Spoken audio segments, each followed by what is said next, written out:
টানা বৃষ্টি এবং পাহাড়ির ঢলে তলিয়ে গেছে হাওড়া অঞ্চলের বেশিরভাগ এলাকার ফসলের জমি এবং ধান। প্রায় হাঁটু পানিতে নেমে ধান কাটতে হচ্ছে কৃষকদের। এ বিষয়ে আরো বিস্তারিত খবর জানাতে মৌলভীবাজার থেকে সহকর্মী আব্দুর রব আমাদের সাথে যুক্ত হয়েছেন। রব, মৌলভীবাজারের কি অবস্থা? বৃষ্টি কি কমলো কিছুটা গতকাল থেকে? RICL TMX, যুগের পর যুগ স্থাপনা থাকে মজবুত।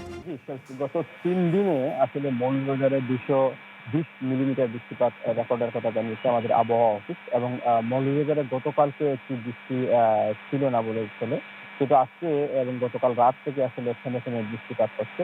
এই বৃষ্টিপাতের ফলে আসলে এই যে ছোট ছোট খাল ছোড়া এবং নদী, এগুলো দিয়ে আসলে পানি প্রতিনিয়ত আসলে হাওরে প্রবেশ করছে।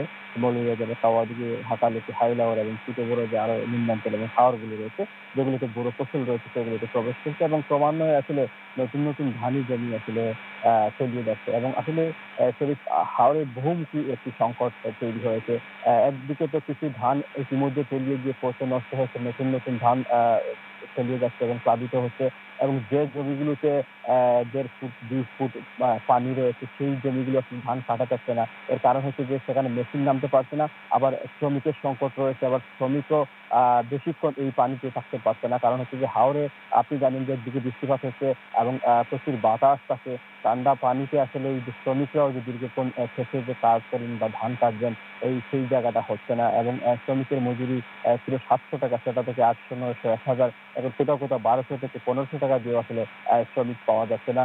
যার ফলে এই সংকটটা তৈরি হয়েছে। এবং বৃষ্টি অব্যাহত থাকায় যে রোদ, এই রোদ না থাকার কারণে যে ধানগুলো কেটে এনেছিলেন কৃষকরা, সেই ধানগুলো আসলে পচে নষ্ট হয়ে যাচ্ছে।